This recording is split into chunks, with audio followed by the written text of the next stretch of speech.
अजीत डोभाल अभी बीजिंग में है और अगर सब कुछ प्लान के मुताबिक हुआ तो सितंबर में चाइना के प्रेसिडेंट जी जिनपिंग हो सकता है कि वो दिल्ली आए, पहली बार 7 साल में। अब सुनने में ऐसा लगता है कि अरे वाह, दुश्मनी खत्म और दोस्ती शुरू, लेकिन मेरे हिसाब से ये दोस्ती नहीं है, ये एक ज़रूरत है। और ज़रूरत किसने पैदा की? उसका जवाब है एक इंसान, यूएस के president Donald Trump. India has been trying to get closer to Washington through the defence corporation, through the Quad, through the technology partnership, through the Indo Pacific strategy, through supply chain diversification, and yet India faces tariff hike from US. तो चलिए समझते हैं कि क्या हो रहा है, कौन क्या चाहता है, और क्या ये सच में एक दोस्ती है या सिर्फ एक अच्छा फोटोशूट सेशन।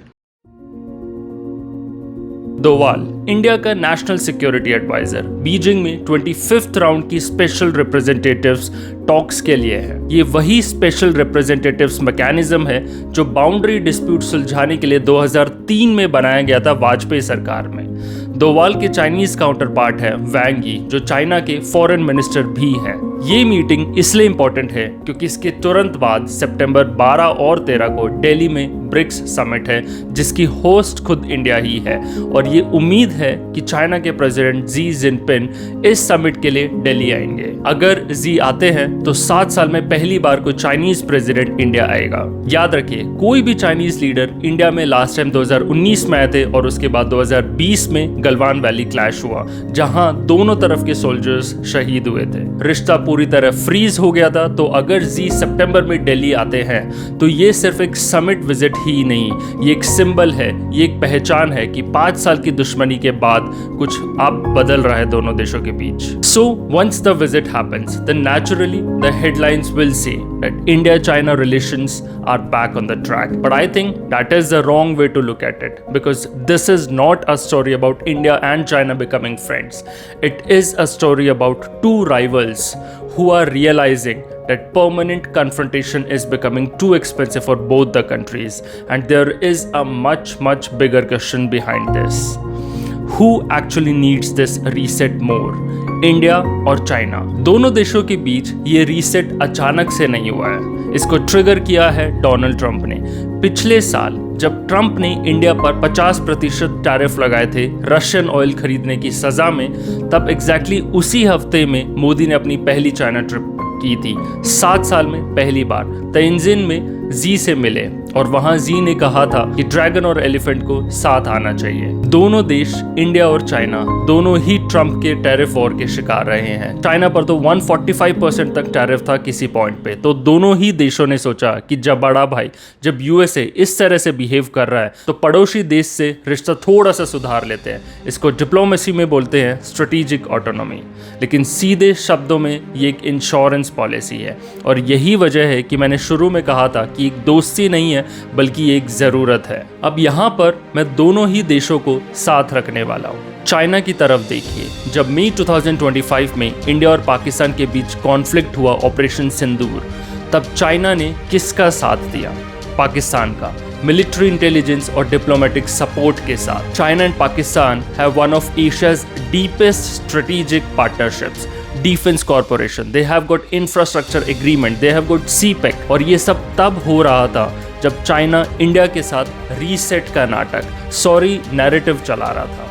तो बीजिंग का मैसेज क्लियर है, हम पाकिस्तान वाला इंश्योरेंस कभी भी नहीं छोड़ेंगे, चाहे इंडिया से कितनी भी गर्मजोशी हम दिखाएं। और बॉर्डर पर भी अभी रिसेंटली अरुणाचल प्रदेश में चाइनीज मिलिट्री एक्टिविटी बढ़ाने की रिपोर्ट्स आई हैं। चाइना का फॉरेन मिनिस्टर कहता तो है कि सिचुएशन स्टेबल है, लेकिन ग्राउंड रियलिटी अलग कहानी कह रही है। चाइना का एक क्लासिक पैटर्न है। अब इंडिया की तरफ देखते हैं।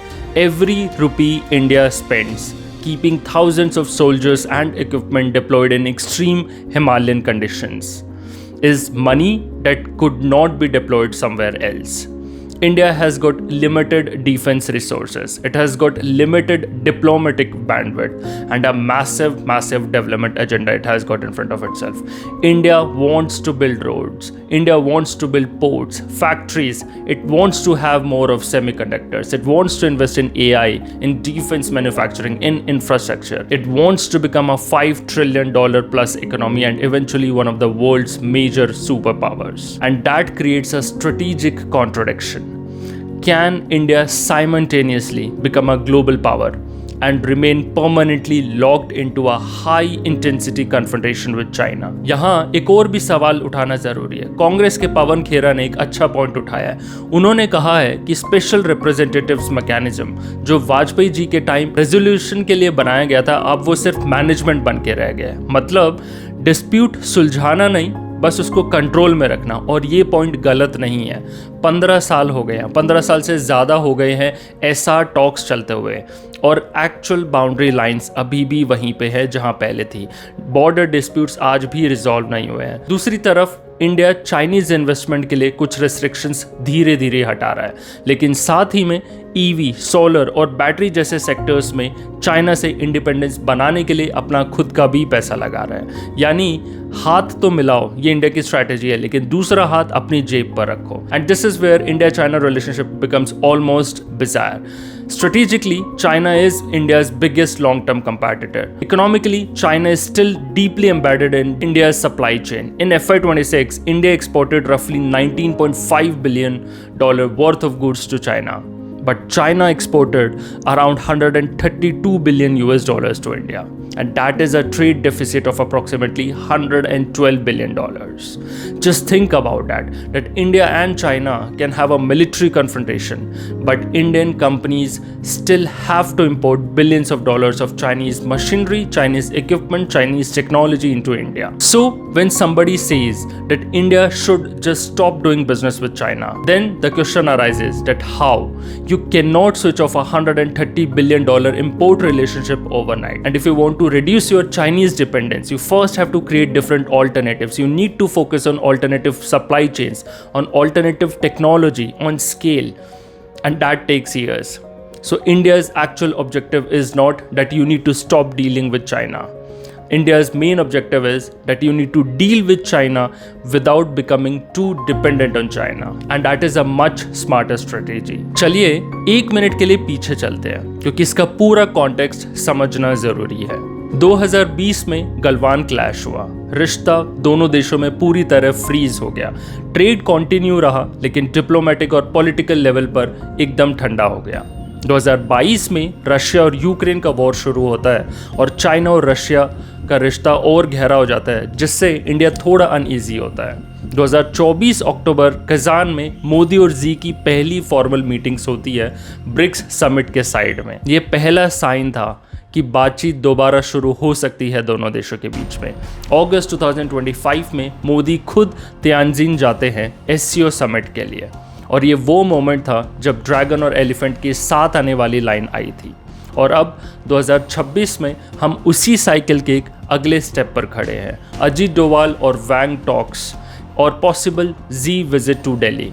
तो ये कोई अचानक वाला यू टर्न नहीं है, ये एक धीरे धीरे ये कैलकुलेटेड मूव है दोनों देशों की तरफ से, जो पिछले 2 साल से चल रही है। तो सितंबर में क्या एक्सपेक्ट करें? एक अच्छी फोटोशूट, मोदी और जी हाथ मिलाते हुए, पार्टनर्स नॉट राइवल्स जैसी लाइंस बोलते हुए, कुछ ट्रेड और इन्वेस्टमेंट की अनाउंसमेंट्स करते हुए, शायद बाउंड्री डीलिमिटेशन पर थोड़ा और अर्ली हार्वेस्ट वाली लैंग्वेज भी आ सकती है। मतलब वही वो छोटे छोटे स्टेप्स होंगे, लेकिन कोई बड़ा सोल्यूशन नहीं होगा। जो नहीं होगा वो होगा एक्चुअल बॉर्डर रेजोल्यूशन। दोनों तरफ अभी भी हजारों सोल्जर्स फॉरवर्ड पोजिशंस पर खड़े हैं और वो हटने वाले नहीं हैं।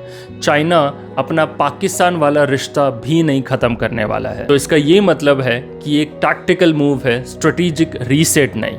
आप इसे इकोनॉमिक ट्रूस कह सकते हैं, लेकिन आप इसे दोस्ती नहीं कह सकते। तो बॉटम लाइन ये है कि अजीत डोवाल बीजिंग में है, जी शायद से दिल्ली आएंगे और दुनिया इसे हिस्टोरिक रीसेट बोलेगी।